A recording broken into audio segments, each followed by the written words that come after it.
This is a lecture on fear, a complete lecture on fear and its role in life, in the law of attraction, and how it prevents you from living your life to the fullest and to manifest everything you ever wanted and more. If you are interested, there will be a lot of stories, a lot of anecdotes. Stay till the end. I will put the timestamps in the description so you can just go directly to the part that is interesting for you or listen to the whole episode. That would be amazing. That being said, please share the content if you like it. Comment, give me feedback, tell your own stories. It helps me to know who I'm talking to. It helps me to understand what you guys want. It helps me to create better content. It helps me understand you guys more.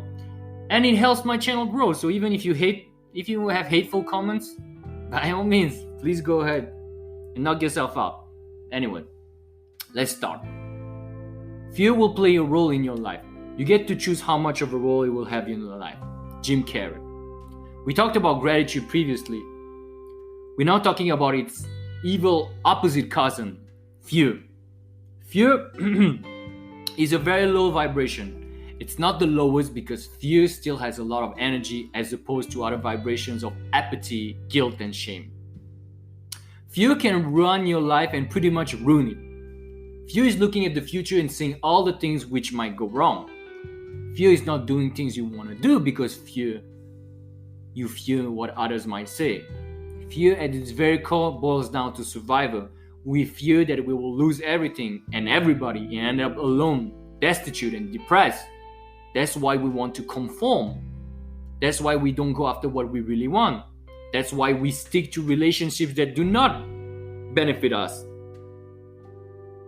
Fear oftentimes is just paralysis by analysis. We see a girl, we're attracted to her, but instead of acting, we start thinking and then she's gone.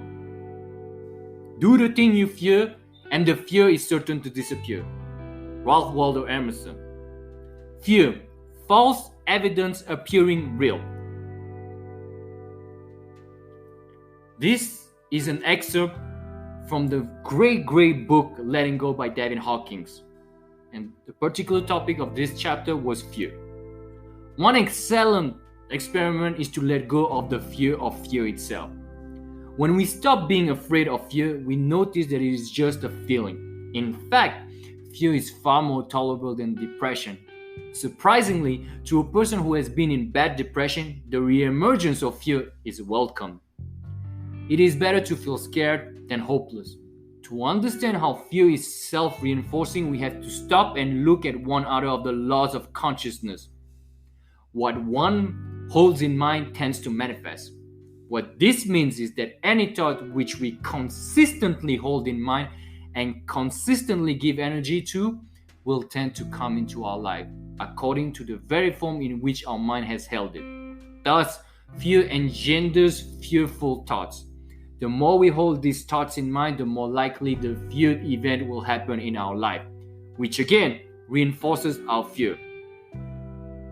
As a medical intern, there was a fear of public speaking. At the very thought of getting up in front of medical colleagues to present a patient's case, the voice would fail out of sheer fright. Because of holding that fear, the inevitable situation arose that necessitated having to present the case of a patient to the staff meeting. After reading a few paragraphs of the case history, the voice began to falter and get weaker and eventually stopped. The very fear that had been held in mind came to pass. And of course, that occurrence reinforced fear of public speaking and brought on apathy about it.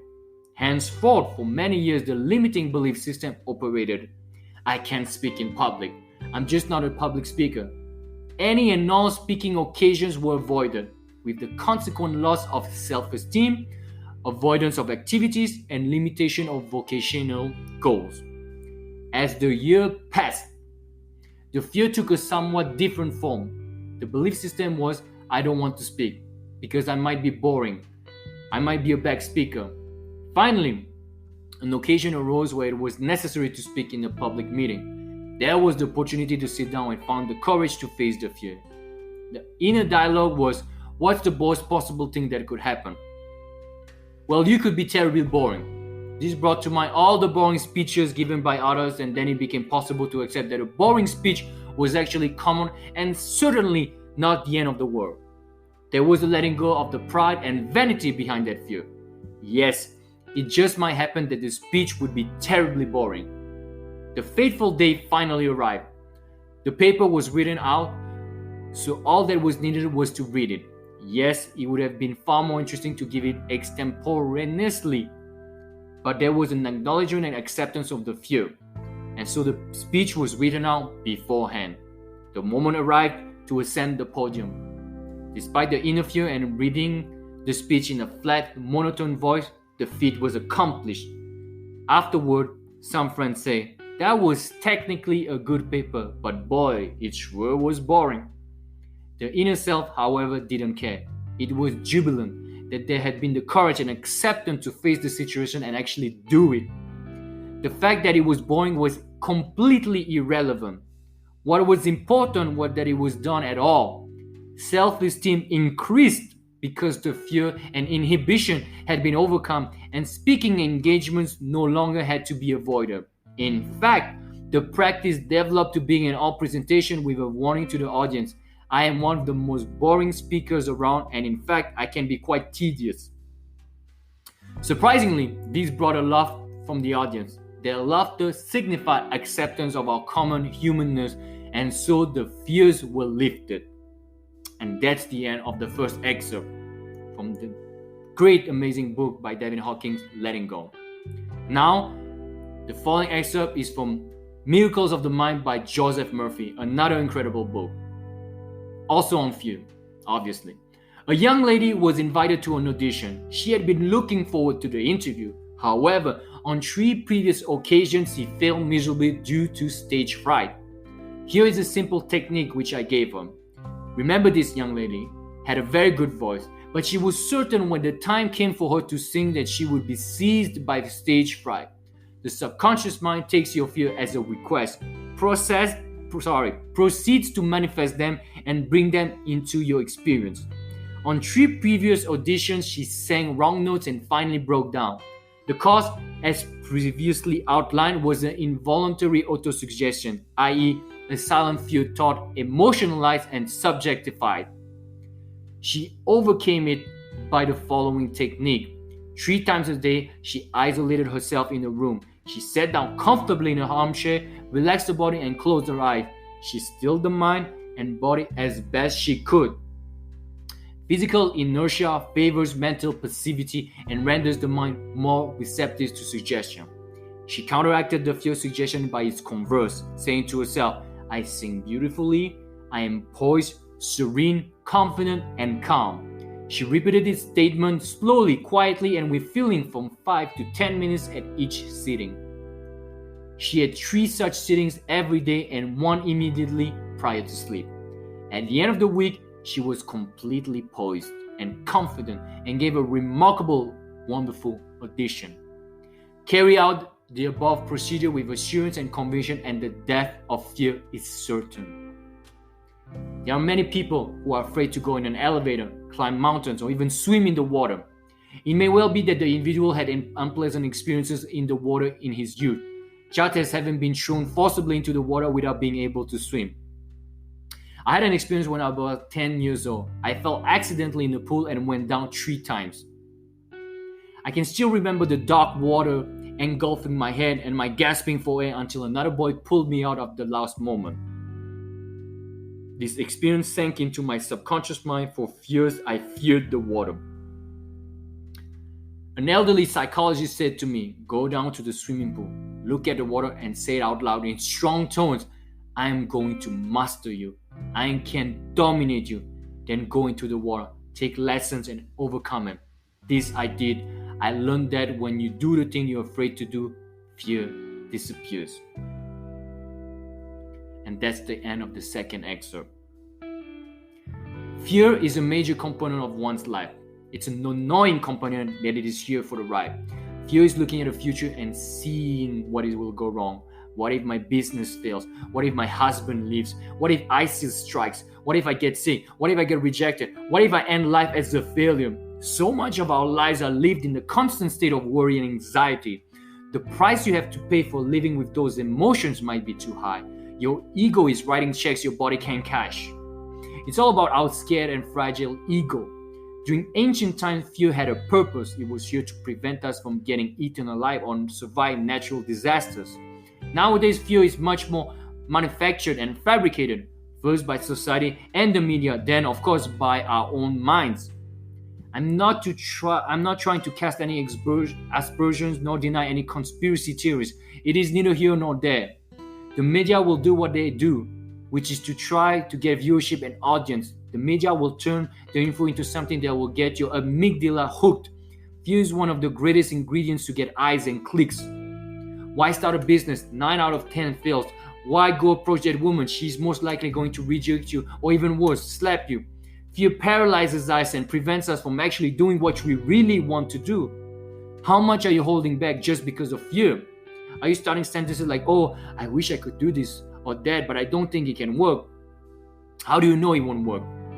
Do you have foreseeing abilities? Probably not, but fear has made your vision skewed and has prevented you from seeing reality as it is now, not as you made it out to be in the future. The Greek philosopher Seneca used to say that we suffer more in imagination than in reality. Those timeless words are deep in meaning. We exaggerate things in our mind and forsake reality as it is.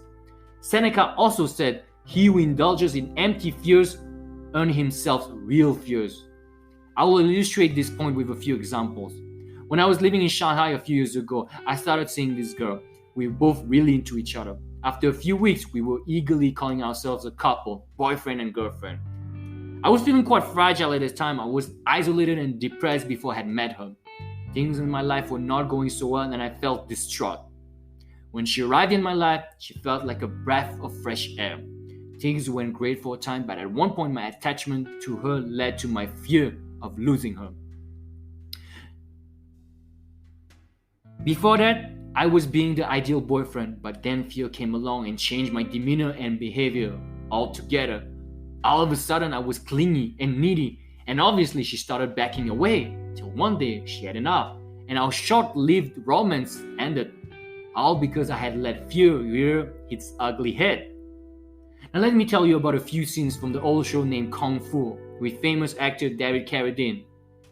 The story takes place in the Shaolin Temple. A young disciple eager to learn more is put to a test by an old blind master. They find themselves in a secret room hidden from the rest of the monastery. In this room, there's a big pool of liquid. A plank was set from one extremity to the other in order to walk over the pool, which evidently was a pretty easy task. The liquid that filled the pool, however, was not water. It was acid. You could see skulls and bones floating in it. The master told the young disciple that in a week he would have to walk this plank and try not to fall in the acid and die. The boy was scared, terrified. He did not want to be another skeleton swimming in the pool of acid. The master gave him a plank of similar length and size to practice on the ground for a week. It did not take long for the young boy to perfect his plank walking abilities. Then the day of the test came. Now it was time to prove himself worthy of the Shaolin teachings. He started walking, one small step after another, but he could not contain the fear that was growing inside his mind and body. He started losing balance. He was stumbling and barely walking straight anymore. One awkward step followed by another till the inevitable happened. He fell. The splash resonated throughout the room, and all you could hear after that was the old master laughing out loud. The acid was actually water, much to the young disciple's shock and surprise. The master then looked at him and said, "You see, young grasshopper, for a week you could walk back and forth on the plank without any problem.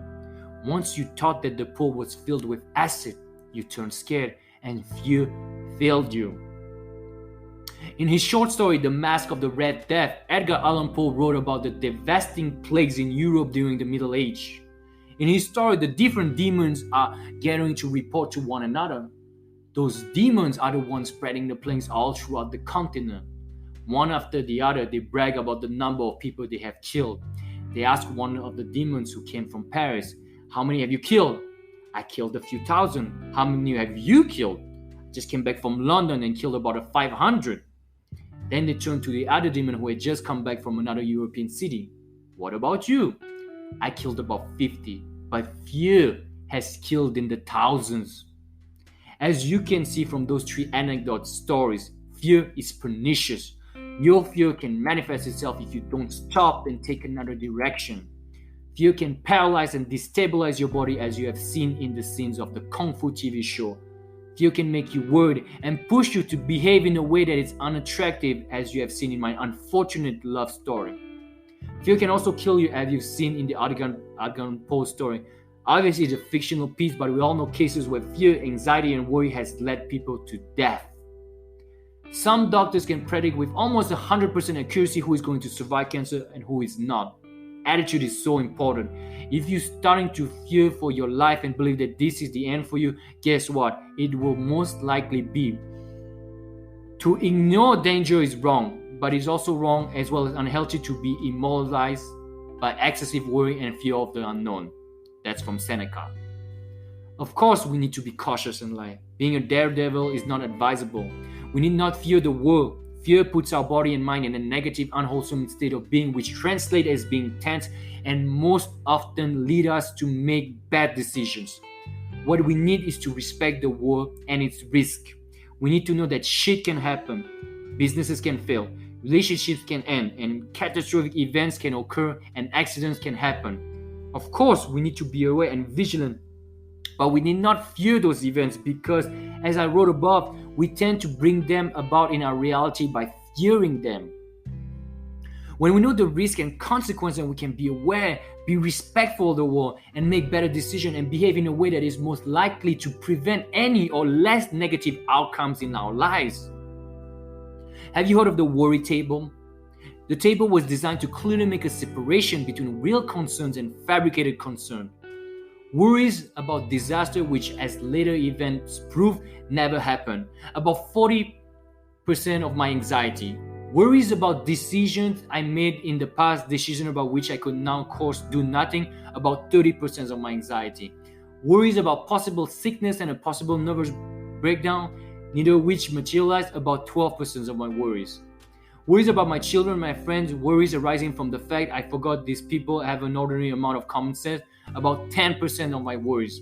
Worries that have a real foundation, possibly 8% of the total. You see, most worrying is just a smokescreen. Of course, those percentages can vary from a person to another, yet the percentage of real concerns will still be significantly lower than you might think. We can let it fade away once we understand that those concerns hold no ground. Now, let's talk about those legitimate worries. Sometimes in life you could be doing everything right and shit will still happen. We need to remember that all clouds have silver linings. I mentioned my relationship failure above. It did hurt a little bit, but the pain did not last. The lesson I learned, however, has a lasting effect, and I'm a better man for it. During the Blitz in London, the city was bombed by the Germans every day, yet the Londoners who lived throughout those times look back with nostalgia because the relationships and bonds between people were strengthened and the care for one another was at an all-time high. Remember not to put fear between you and the present moment because that's where you create bad outcomes and bad karma.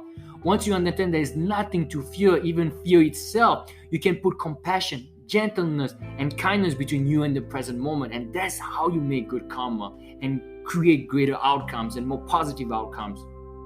I hope now that you understand that fear has a place, but it should be kept at the minimum. Sean P. said that you can't be fearless without a bit of fear. When you have a fear, please never forget and see it as if it's really justified. Peel all the layers one by one, and you will see that most of the fears have little to no ground. Most of the time, there's something you can do. An alternative, even if that fear were to come true. Once you know that and you know that you'll always be able to cope, it's easy to let go. It's easier to let go. Let go of other people's opinion and a lot of fear will disappear as well. If you have fear of money, realize that you have friends and family who can be there for you if you really need it. Realize that you can always find a job, shelter to get back on your feet. Whatever the worst case scenario you have fabricated in your mind, Use gratitude and find the alternative. Find a positive aspect and you'll realize that there is nothing much to really fear. In life, you will always have a choice between love and fear. Choose love and never let fear come in the way of your playful heart.